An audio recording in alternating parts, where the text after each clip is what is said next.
Hello दोस्तों, मैं हूं दिनेश के वोरा। आप सबका बहुत बहुत स्वागत है टॉक शोज की एक नई सीरीज के अंदर। जी हाँ, हम प्रारंभ कर रहे हैं एक नया सीरीज जो हर हफ्ते आपके सामने एक शो के रूप में आएगा, टॉक शो के रूप में आएगा नयन पारिक जी के साथ। इस शो का नाम है रोजी रोटी। स्वागत है सर आपका। Thank you sir. Shri Nayan Parikh ji Bharat के प्रसिद्ध अर्थशास्त्री हैं। भारत की इकोनॉमी को क्या कहते हैं, अच्छे ढंग से समझते हैं, गहराई से समझते हैं। खास तौर से आम इंसानों के मुद्दे जिन्हें हम इस रोजी रोटी कार्यक्रम में उठाने जा रहे हैं, सीरीज में उठाने जा रहे हैं, वो आम आदमी से संबंधित है, आपसे संबंधित है। दर्शक मित्रों, कि आपकी पॉकेट के ऊपर क्या बुरा असर पड़ रहा है, ऐसा क्या हो रहा है जिससे कि आपकी पॉकेट में से पैसे निकल कर जा रहे हैं और आ नहीं रहे हैं। क्या क्या वो फैक्टर्स हैं जो आपको नुकसान पहुंचा रहे हैं। सरकारें आपके प्रति कितनी व्यथित हैं या फिर कितनी संवेदनशील हैं, इसके बारे में भी बात करेंगे। और आपकी घर की चूल्हे चौकी की क्या परेशानियां हैं, आपका घर चल कैसे रहा है, क्या आप बच्चों की फीस दे पा रहे हैं, नहीं दे पा रहे हैं, हेल्थ के खर्चे उठा पा रहे हैं, नहीं उठा पा रहे हैं, या रसोई घर का बजट बिगड़ गया है आपका। खाने का तेल उसके दाम बढ़ गए, पेट्रोल डीजल के दाम बढ़ गए, दाल के दाम बढ़ गए। तो ये आपके घर का प्रोग्राम है रोजी रोटी। ये रोजाना का, रोजमर्रा की जो चीजें हमारी जिंदगी से जुड़ी हुई, ये उसका कार्यक्रम है। ये कार्यक्रम आपके लिए है, सिर्फ आपके लिए बना है। और हमें खुशी है कि हमारे साथ जुड़ रहे हैं श्री नयन पारिक जी। बहुत बड़ा इनका एक्सपीरियंस है। स्वागत है सर आपका। मैं बहुत लंबा चौड़ा इनका क्या कहते हैं कि इंट्रोडक्शन नहीं दूंगा, आप सब इनसे वाकिफ भी हैं। बस यही समझ के चलिए कि भारत के बड़े अर्थशास्त्री हैं, अर्थशास्त्र की समझ है, इकोनॉमी की समझ है, और आपके घर की रोजी रोटी के बारे में जितनी इन्हें जानकारी है, भारत में कम लोगों को है। नयन पारिक जी, कीमती समय निकालने के लिए धन्यवाद और स्वागत है एक बार फिर से। Thank you so much Dinesh ji, बहुत अच्छा लगा आपके साथ ये रोजी रोटी का आपने एक नया कार्यक्रम शुरू किया और उसमें सहभागी होने का मुझे आपने एक मौका दिया। बहुत ही आभारी हूँ आपका और बहुत ही आनंद महसूस कर रहा हूँ कि आपके साथ अब हर हफ्ते और आपके मित्रों के साथ हर हफ्ते जुड़ने का मौका मिलेगा, उनसे बात करने का मौका मिलेगा, एक ऐसी बात करने का मौका मिलेगा जिसमें एज इकोनॉमिस्ट बात न करे पर एक कॉमन इंसान के साथ, एक हम और आप साथ में बैठे हो और अपनी ड्राइंग रूम में कैसे बात करें, इस तरीके से बात करेंगे कि लोगों की जिंदगी पे इकोनॉमी वगैरह के क्या असर है। तो ये एक अपॉर्चुनिटी, ये एक प्लेटफॉर्म जो आपने क्रिएट किया है उसके लिए आपका धन्यवाद और मुझे इसमें शामिल किया है, मुझे बहुत आनंद है इस बात बहुत का। बहुत धन्यवाद आपका। दर्शक मित्रों, सिर्फ 3 मुद्दे लेंगे, बल्कि आज तो हम गृहिणियों को भी कह सकते हैं, जो घर की गृहिणी हैं और जो घर में जो कमाई करने वाले लोग हैं, चाहे वो गृहिणी हो या फिर पुरुष वर्ग के सदस्य हों। 3 छोटे छोटे मुद्दे लेंगे बात करने के लिए। एक तो महंगाई का मुद्दा, कंज्यूमर प्राइस इंडेक्स और होलसेल प्राइस इंडेक्स, और खास तौर से आपकी इनकम बैंकों के अंदर क्यों कम हो रही है। इन्फ्लेशन, महंगाई बढ़ती जा रही है लेकिन बैंक तो इंटरेस्ट देता नहीं। और तीसरा, हमारा फॉरेन एक्सचेंज का रिजर्व 600 बिलियन डॉलर क्रॉस कर गया। उसके मायने क्या है, आम आदमी के लिए मायने क्या है। तो शुरुआत करते हैं महंगाई से। नयन जी, महंगाई तो सुरसा के मुंह की तरह बढ़ती जा रही है। अब तो जो नए फिगर आए हैं वो almost 12.94% WPI wholesale price index, और कंज्यूमर प्राइस इंडेक्स जो है वो 6.3% पे आ गया है।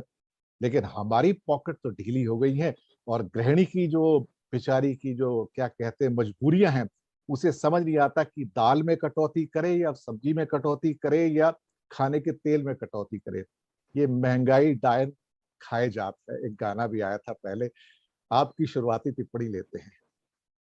देखिए, पिछले 2 महीने से जो महंगाई बढ़ रही है और कुछ एक आंकड़े तो ऐसे है कि पिछले 10 साल में सबसे तेजी से महंगाई ये पिछले 2 महीने में अप्रैल मई में बढ़ी है। जी और महंगाई ऐसी चीजों में बढ़ी है जिसकी सबसे ज्यादा चपत जो हमारे समाज के सबसे इकोनॉमिकली वीकर सेक्शन है जी उनको सबसे ज्यादा लगती है। तो इसीलिए ये और भी एक चिंता का विषय है। जैसे गाड़ियों के दाम थोड़े से कम ज्यादा होते हैं तो उसकी असर एक गरीब इंसान पे कम पड़ती है जी और ऐसे इंसानों पे पड़ती है जो इसको भुगत सकते हैं। जी पर ये जो महंगाई बढ़ी है वो ऑयल में बढ़ी है। अब खाने का ऑयल और व्हीकल में डालने का फ्यूल, दोनों में महंगाई पिछले एक साल में देखिए तो 65 रुपए से पेट्रोल के दाम हो गए 100 रुपए। जी। दाल दाम बढ़े हैं करीब 25 से लेके 75% तक, 100 जी। रुपए से लेके बढ़ के 200 रुपए तक बात पहुंच गई है। जी। और उसके साथ मैं समझ रहा हूं कि जो बाकी की चीजों के जो रेस्ट ऑफ द कमोडिटीज है उनके भी दाम बढ़े हैं। तो ओवरऑल सरकार की ये प्लानिंग थी कि रिटेल प्राइस इंडेक्स जो है वो रिटेल इन्फ्लेशन है वो 4% के आसपास रहे, उसमें जी। प्लस 2% और माइनस 2% का प्रोविजन रखते थे। तो जी। ज्यादा से ज्यादा 6% तक यदि रिटेल प्राइस की इन्फ्लेशन बढ़े तब तक सरकार को एक अपर लिमिट पे रुकने का एक संतोष था।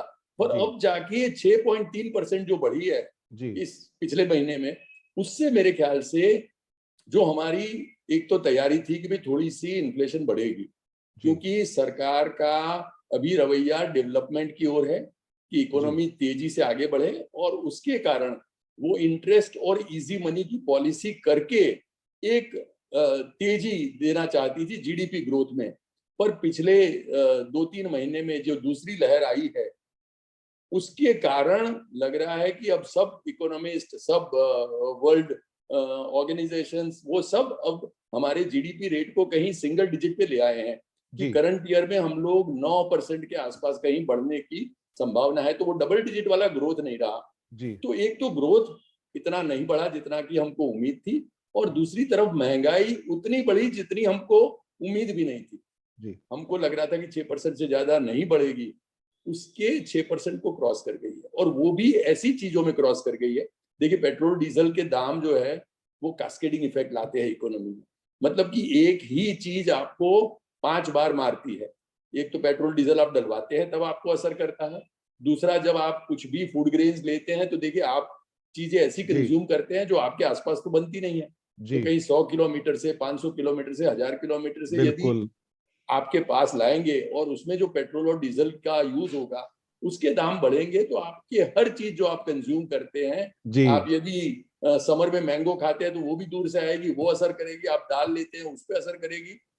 तो मैं कह रहा हूं कि ये चीजें जो इन्फ्लेशन में आई है वो ऐसी चीजें आई है जिसमें गरीबों को सबसे ज्यादा मार लगेगी, और मेरे ख्याल से एम्प्लॉयमेंट वगैरह में उनको सबसे ज्यादा चपत लगी है। तो इसीलिए ये दो तरफी मार है। और सब अभी जो सर्वे हुए हैं उसमें करीब 50% से ज्यादा लोगों का कहना है कि उनकी अगले 6 महीने में इनकम कम होगी और एक्सपेंडिचर बढ़ेगा। वो दोनों तरीके से जो मार है, और ये तो थोड़ा एक्सपेक्टेड था, पर टू एक्सटेंट बाय जी। Which this inflation has gone up, that has surprised all of us कि भाई ये इतना अभी नहीं बढ़ना चाहिए था, थोड़ा बढ़ता तब तक तो बराबर। अभी गुजरात से जो मीठा केसर मैंगो आता है मुंबई में, वो भी महंगा हो गया है। तो सीधा असर मेरी पॉकेट पे भी पड़ा है उसका, देखा जाए तो। बिल्कुल अब मैं बिल्कुल। भी उसको उतनी मात्रा में नहीं खरीद पा रहा हूँ, हालांकि आम का शौकीन हूं मैं भी, और जी बाकी जो लोग हैं उनकी तरह भी है। हर चीज महंगी हो गई है। अब जो भी ट्रकों में सामान आएगा डीजल में आएगा। और इंडिया में करीब करीब 70% लोग ऐसे हैं, देखा जाए तो वो मोटरसाइकिल पर चलते हैं, क्योंकि बाकी उनके पास यातायात का साधन है ही नहीं है। बिल्कुल। अब जिनके पास यातायात का साधन ही नहीं है तो बेचारा क्या करेगा। वो 90 रुपए पेट्रोल डालता था, अब बेचारा वो 105 रुपए, 103 रुपए, मुंबई में 103 रुपए है आज करीब करीब, अब वो डाल रहा है। तो बेचारा अगर यहाँ इतने ज्यादा पैसे लगा देगा तो सर इनकम तो कम हो गई। 97% की कहा जा रहा है कि वेजेस कम हो गए। सर घर कैसे चलेगा। मैं समझ रहा हूं कि ये एक ऐसी परिस्थिति है जहां की सरकार को कुछ एक ऐसी मदद करनी चाहिए जिससे कि जो गरीब लोग हैं उनके पास सीधे तरीके से कोई मदद हो। जैसे हम लोगों ने कोई मनरेगा जैसा एक प्लान करा है रूरल लोगों के लिए, ऐसे अर्बन लोगों के लिए भी करा जाए। जिनके पास नौकरी नहीं है उनके जेब में कुछ पैसे आए, ऐसे प्लान करना पड़ेगा। ऐसा प्लान नहीं जो आप और मैं चर्चा करें, जो पेपर में पढ़े, जो टीवी में देखे, पर ऐसा प्लान जैसे अमेरिका की सरकार ने किया था कि भाई कुछ डॉलर्स हर एक के बैंक अकाउंट में आ गए जो कि वो यूज कर सकता है। हमारे यहाँ ये परिस्थिति आई है कि हम लोग वो नहीं कर पा रहे हैं।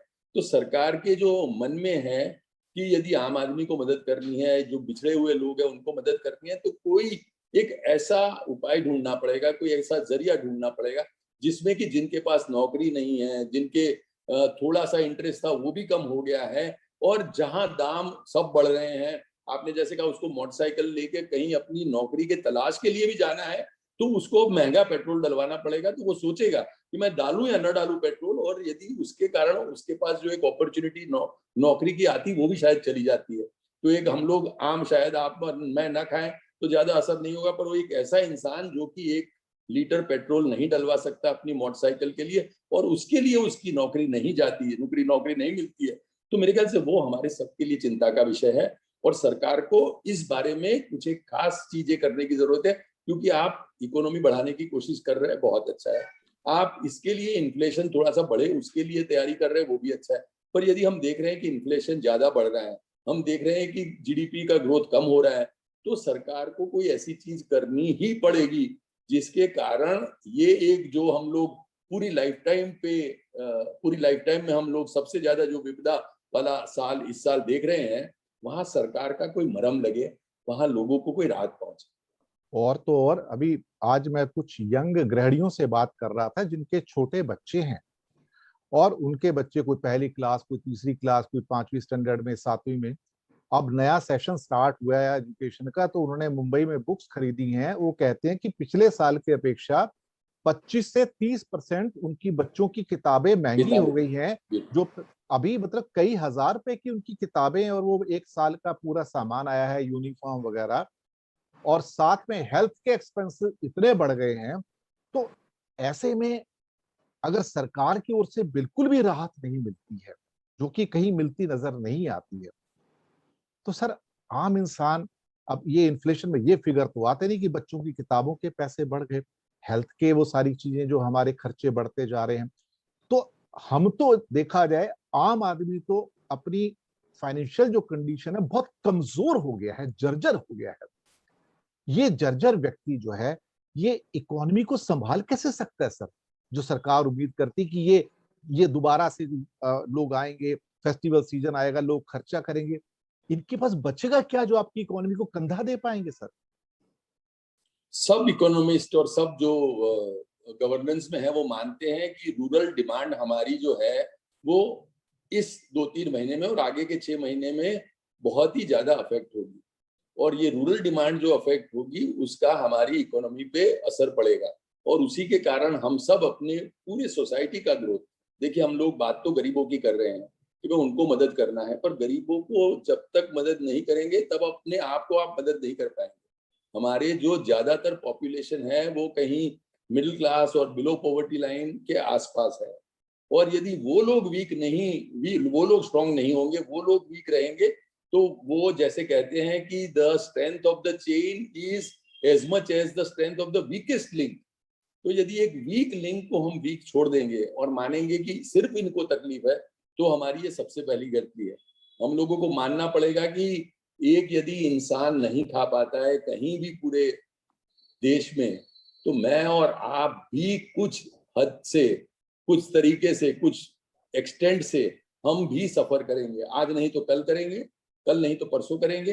हम यदि खाना नसीब कर लेंगे तो और चीजों में सफर करेंगे, और हम पूरी सोसाइटी में जब तक वीकेस्ट लिंक को स्ट्रॉन्ग नहीं करेंगे, तब तक हम अपने आप की स्ट्रेंथ को ओवर एस्टिमेट कर रहे हैं। हम समझ रहे हैं कि हम लोग स्ट्रेंथ अपनी बढ़ाएंगे और वो लोग वीक होते रहेंगे, वो नहीं है। हम लोग मानते हैं कि कुछ एक 5 इंडस्ट्रियलिस्ट या 50 जो गरीब और अमीर लोग हैं वो अमीर होते जाएं, वो एक समाज की समृद्धि की बात नहीं है। और वो अच्छे लोगों के लिए, जो पैसे वाले हैं, उनके लिए भी ये एक भय की बात है यदि हमारे में से कोई भी इंसान को खाने पीने की और रहने की दिक्कत है। तो इसीलिए जो ये डेवलप्ड इकोनॉमी हुई है अमेरिका वगैरह में, they are strong because their weakest person is also above a certain level. बिल्कुल हम लोगों को बिल्कुल। वो करना है कि हमारी जो सबसे पिछड़ी भाई है, मित्र है, वो भी एक लेवल पे आ जाए, और तब जाके हम एक ऐसे समाज का निर्माण कर पाएंगे जो कि समृद्ध है, जो कि स्वस्थ है, जो कि इन्फ्लेशन का मार खा सकता है, जो कि डेवलपमेंट का फायदा पा सकता है। तो ये करने की हम सबको एक सेंसिटिविटी डेवलप करनी बहुत जरूरी है। अब दूसरा मुद्दा आता है, ठीक है WPI का रीसेटिंग कर रहे हैं, उसमें भी कुछ सरकार की छोटी मोटी कोई स्ट्रेटजी चल रही होगी, खैर उसको फिलहाल साइडलाइन करके एक मुख्य मुद्दे पर आते हैं दूसरे, कि अब इन्फ्लेशन इतना बढ़ गया और बैंकों के इंटरेस्ट 2.75% और 3%, और जो बेचारे बुजुर्ग लोग, सीनियर सिटीजन, मैं भी सीनियर सिटीजन हूँ, हम लोग जो थोड़ा बहुत एफडी में पैसा रखते हैं जिससे हमें कुछ इंटरेस्ट आता है और घर चलाते हैं, वो इंटरेस्ट कम होता चला जा रहा है। तो हमारी इनकम तो माइनस में हो गई नयन जी। तो रोजी रोटी के जो दर्शक हैं उनका एक प्रश्न ये भी पैदा होता है कि आज बैंकों में रख के हमें कुछ मिल तो रहा नहीं, बल्कि हमारी इनकम तो माइनस में जा रही है। हम कहाँ जाएं, हम क्या करें, ये प्रश्न है।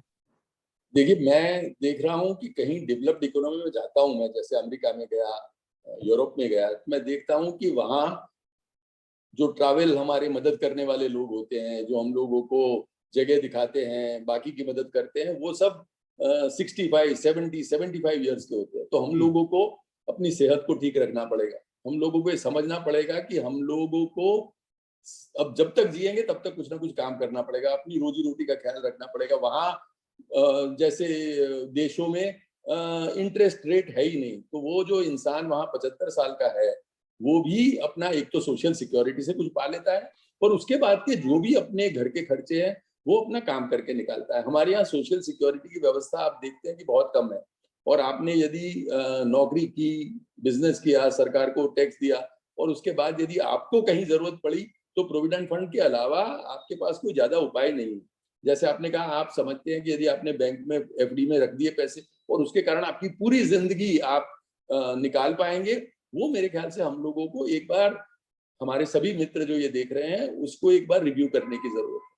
तो सरकार करेगी करेगी, नहीं करेगी नहीं करेगी, आपको अपनी सेहत ठीक रखनी है। आपको समझना है कि अब 60 ईयर्स पे रिटायर हो गए, पर 70-75 ईयर्स तक आपको कुछ ऐसी चीज ढूंढनी है जिसके कारण आप 2 पैसे कमा सके, और वो पैसे आपके बैंक एफडी के इंटरेस्ट के साथ मिला के आपका कुछ ना कुछ भला हो जाए। अब ये जो है वो एक मंशा हम लोगों को बदलनी है। मुश्किल है। हम लोगों ने अब तक ऐसा ही प्लान किया है कि भाई 60-65 के बाद हमारा जो पैसा बचा के रखा था वो हमको फिर बचाएगा, पर लग रहा है कि वो मुश्किल होगा। तो बदलते हालात के साथ, बदलती परिस्थितियों के साथ, हम सब जो मित्र है देख रहे हैं, हम सबको अपने आप के जीवन में कुछ ना कुछ चेंज लाने हैं, क्योंकि कोई और हमारे लिए करेगा वो एक आशा रखना बराबर है।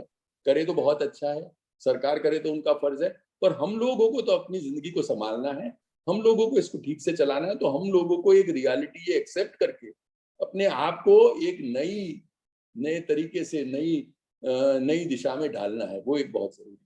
दर्शकों, संघर्ष इसका मतलब बहुत लंबा है। 60 के बाद संघर्ष कम नहीं होगा, बढ़ जाएगा, क्योंकि यहाँ हेल्थ की समस्याएं भी हैं और जेब में पैसा होगा नहीं, नौकरी कोई देगा नहीं।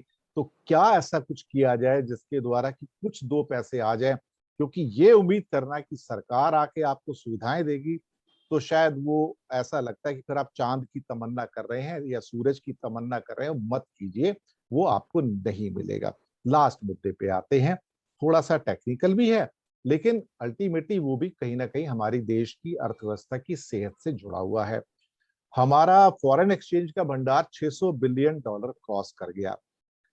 खुशियां तो लोगों को हो रही हैं, लेकिन आम इंसान की जिंदगी में क्या उससे कुछ बेहतरी होगी? मुझे नहीं लगता, क्योंकि उसका उससे कोई ताल्लुक नहीं है। ये एक किस्म का डेट है, या आपके जो आके फॉरेन इन्वेस्टर आते हैं, भारत में पैसे लगाते हैं, वो अगर कभी वापस ले जाएंगे तो वापस भी चला जाएगा। तो ये एक बहुत बड़ा रिस्की प्रोपोजिशन है, और इतनी बड़ी संख्या में रखना ये फॉरेन एक्सचेंज। और भारत बेसिकली क्या है कि इंपोर्ट सरप्लस वाली इकोनॉमी है, एक्सपोर्ट सरप्लस की इकोनॉमी नहीं है। चाइना की तरह, सऊदी की तरह, या बाकी कई देशों की तरह जहां एक्सपोर्ट ज्यादा है और इंपोर्ट कम है, तो उनका तो वाजिब है जो भी भंडार होगा। रशिया का भी भंडार बहुत है, लेकिन वो हथियारों को बेच के पैसा कमाता है ज्यादा करके वो। पर हमारी तो क्या इंपोर्ट ज्यादा है और एक्सपोर्ट जो है कम है। तो नयन जी, आम इंसान के हिसाब से अब 600 बिलियन डॉलर पे खुशियां मनाई जाएं, या फिर कुछ चिंता की जाए, क्या किया जाए?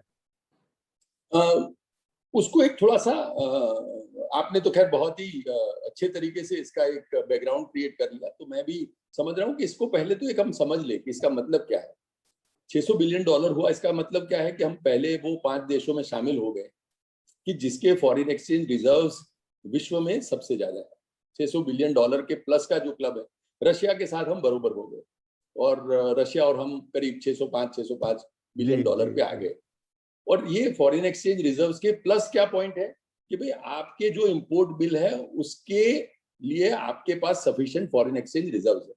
नॉर्मली 12 महीने का ठीक माना जाता है, अभी आपके पास ये बढ़ गया है, तो 18 महीने का जो इंपोर्ट बिल है उसके बरोबर आपके पास फॉरेन एक्सचेंज रिजर्व्स है। तो ये एक आपके लिए एक देश के तौर पे थोड़ा सा एक अच्छा मुद्दा है।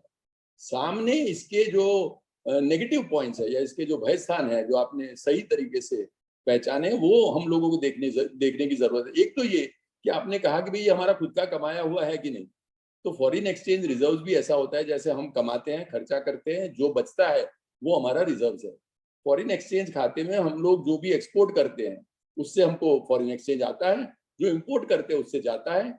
एक्सपोर्ट यदि इम्पोर्ट से ज्यादा हो तो आप फॉरेन एक्सचेंज सरप्लस क्रिएट करते हैं, जैसे चाइना ने किया है, अभी नंबर 1 हो गया है, हमारे से 5 गुना फॉरेन एक्सचेंज रिजर्व है, $3 ट्रिलियन प्लस है। तो उसका कमाया हुआ पैसा उसने अपना करंट अकाउंट सरप्लस बना के कर रखा है। जैसे आपने कहा कि भाई हमारे तो पिछले 13 साल से हम लोग डेफिसिट करंट अकाउंट में है, मतलब कि हमारा इंपोर्ट ज्यादा है, एक्सपोर्ट कम है। 2020 में एटलीस्ट 3 क्वार्टर हमारे ऐसे गए कि जब हम लोग करंट अकाउंट सरप्लस थे, हमारा एक्सपोर्ट बढ़ा और इंपोर्ट कम हुआ। तो 3 क्वार्टर एक साथ हुए, तो मुझे लगा कि अब हम लोग स्टेबलाइज करके एक करंट अकाउंट में सरप्लस इकोनॉमी के तौर पे बाहर आएंगे। और ये जो अक्टूबर नवंबर दिसंबर 20 वाला है उसमें फिर हम लोग डेफिसिट हो गए। तो इसीलिए हम लोग एक स्टेबल करंट अकाउंट सरप्लस देश नहीं है, और हम लोग जो है वो अपना जो फॉरेन एक्सचेंज यूज करते हैं जो हम कमाते हैं उससे ज्यादा है, इसलिए हमारा हर साल ऊपर से फॉरेन एक्सचेंज थोड़ा जाता रहता है जी। फिर भी हम लोग फॉरेन एक्सचेंज कैसे बढ़ाते हैं, तो जैसे आपने कहा भाई हम लोग फॉरेन डायरेक्ट इन्वेस्टमेंट और फॉरेन पोर्टफोलियो इन्वेस्टमेंट एफडीआई और एफपीआई के द्वारा जो पैसा आता है उसके कारण हमारा सरप्लस बना हुआ है। तो ये सरप्लस, जैसे आपने कहा, एक जैसे गाना था, परदेशियों को तो एक दिन है जाना, परदेशियों से ना क्या मिलाना, तो उसकी तरह है कि ये परदेश का पैसा है, और जैसे आपने कहा आया है फेयर वेदर फ्रेंड की तरह है, अच्छा मौसम है आ जाएगा, और जरा थोड़ी सी तकलीफ हुई तो उड़ के चला जाएगा। तो इसीलिए एफडीआई और एफपीआई के जरिए जो हम पैसे लाते हैं फॉरेन एक्सचेंज के, उसमें मेन भय वाली बात यह है कि उससे एक तो हमारी इकोनॉमी थोड़ी सी डगमगा जाती है, क्योंकि एकदम आता है तो भाव बढ़ा देता है। हमारे स्टॉक मार्केट आप कभी कभी देखते हैं एकदम बढ़ जाते हैं, एकदम चले जाते हैं, स्टॉक मार्केट गिर जाता है। तो एक तो ये जो हमारी फाइनेंशियल मार्केट है उसको एकदम डिस्टेबलाइज कर देता है जब आता है, और जब जाता है तब। तो ये एक उसका एक नेगेटिव है, उसके कारण हमको संभालना पड़ता है। दूसरा, ये परमानेंट हमारा पैसा नहीं है, ये आया हुआ है कहीं और कहीं भी जा सकता है। तो एक ये मुद्दा हुआ। दूसरा मुद्दा ये हुआ कि जो भी हम लोग एफडीआई लाते हैं उस पे, जैसे आपने कहा हम लोग ब्याज पे क्या कमाते हैं, तो फॉरेन के जो पैसे हमारे पास रिजर्व्स आए हैं जो हम लोग रखते हैं उस पे लास्ट ईयर हम लोगों ने 2.1% कमाया था, उस पे रिटर्न हमको ये मिला था। उसके अगले साल हमारा रिटर्न था 2.65%। तो हमारे जो भी रिजर्व्स है उस पे सिर्फ हमको 2.1% मिला, और वो भी पिछले साल से हम लोगों का रिटर्न जो है वो 20% ड्रॉप हो गया। तो हमारा जो फॉरेन करेंसी कंपोनेंट है, इसमें डॉलर का कंपोनेंट है वो बढ़ रहा है, गोल्ड का कंपोनेंट थोड़ा सा कम हो रहा है। तो अभी गोल्ड का कंपोनेंट 5% के आसपास ही है हमारे टोटल फॉरेन एक्सचेंज रिजर्व में। तो गोल्ड का आप देखो तो फिर भी रिटर्न थोड़ा सा ज्यादा है, पर बाकी के फॉरेन एक्सचेंज रिजर्व है उसमें हमारे रिटर्न बहुत कम है। रिजर्व बैंक ऑफ इंडिया इस बारे में चिंतित है, और वो एक एक्सपर्ट ग्रुप बना रही है, जिसके कारण ये हमारे जो 600 बिलियन का रिजर्व है उस पर हम कोई डिसेंट रिटर्न जनरेट कर पाए, क्योंकि एक देश को भी अपने रिजर्व्स पे, अपने जो फंड्स है उस पे रिटर्न करने की बहुत ही ज्यादा जरूरत होती है। तो ये सब चीजें जो है वो हमारे फॉरेन एक्सचेंज रिजर्व के साथ साथ आती है, और वो चैलेंज भी लाती है, और इसको हमको संभालना है, क्योंकि बहुत कम रिटर्न वाला बहुत रिजर्व हम रखेंगे तो उसका कोई फायदा नहीं है। इनफैक्ट अमेरिका का हम देखें तो अमेरिका का रिजर्व बहुत ज्यादा कम है, और उसमें भी गोल्ड का कंपोनेंट बहुत ज्यादा है। उनकी तो अपनी करेंसी है ना।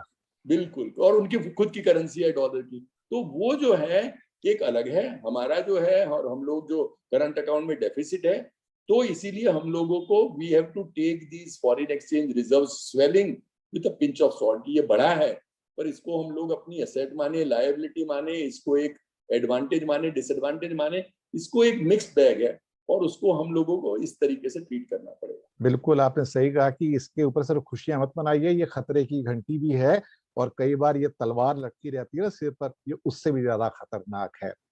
तो दर्शकों, ये पहला एपिसोड था, इनागुरल एपिसोड रोजी रोटी का, जिसके अंदर हमने 2-3 मुख्य मुख्य मुद्दे उठाए जो इस सप्ताह के मुद्दे थे, जो आपके घरों को, आपके घरों के बजट को प्रभावित करते हैं। ये सरकारी बजट नहीं है जहां पे बोरोइंग्स कर सकते हैं। हमारे पास बोरोइंग की कोई जगह नहीं है, हम कहीं से बोरोइंग नहीं कर सकते। तो क्या कहते हैं ना, जितनी चादर है उतना ही पैर पसार सकते हैं हम लोग।